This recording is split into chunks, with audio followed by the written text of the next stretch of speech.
Hello, my loves. So, where I left off.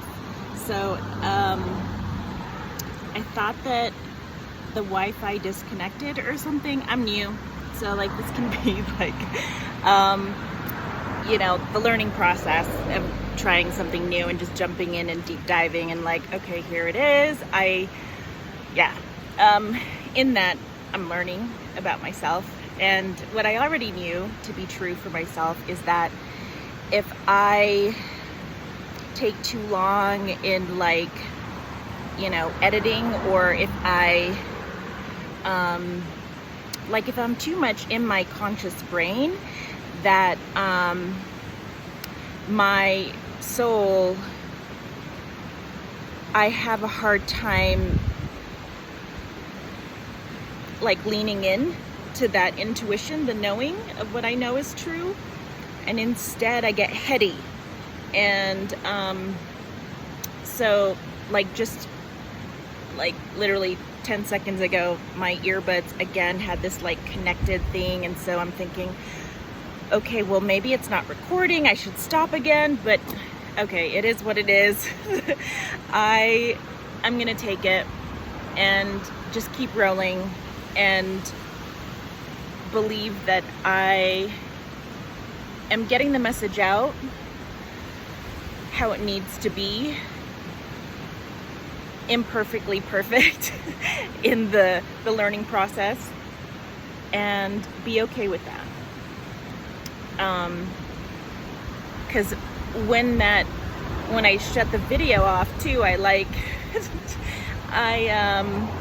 decided, oh great, opportunity. It wasn't disconnected. It gives me an opportunity to find a better spot, to find somewhere where I can put my phone. And so I went down further close to the river, and literally I think 3 different spots, and then finally just had to be okay, I am settling on this. It doesn't have to be perfect, and that's okay. I'm actually crunched for time. So either I do this now or not at all, because then I will lose my courage.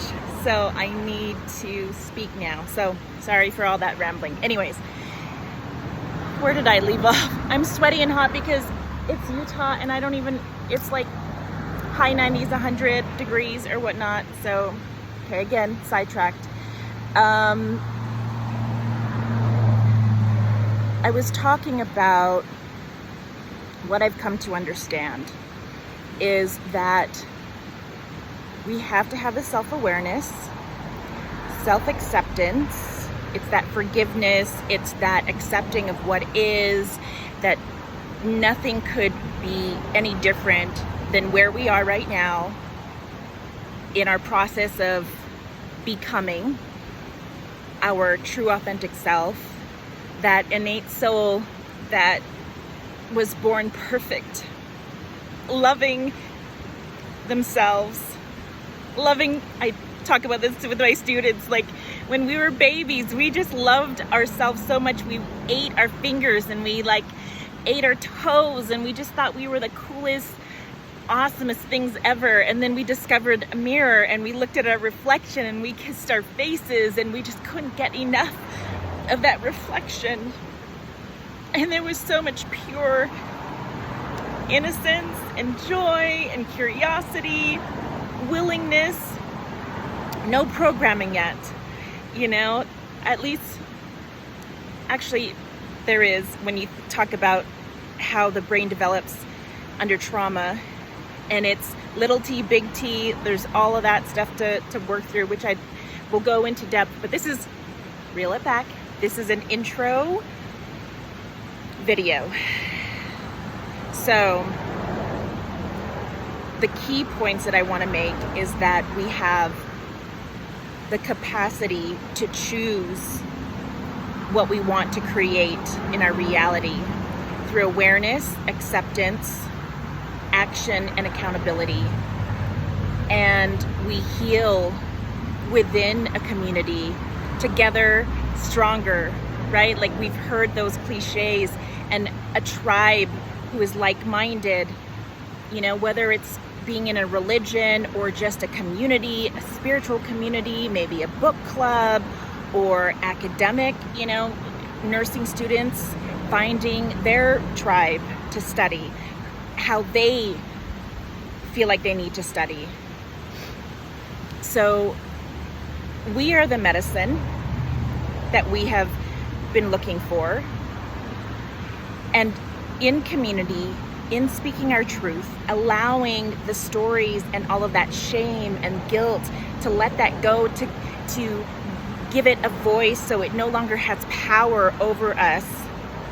That is how we feel and become empowered, is through letting go of the old stories and beliefs that no longer serve us, because we truly are innately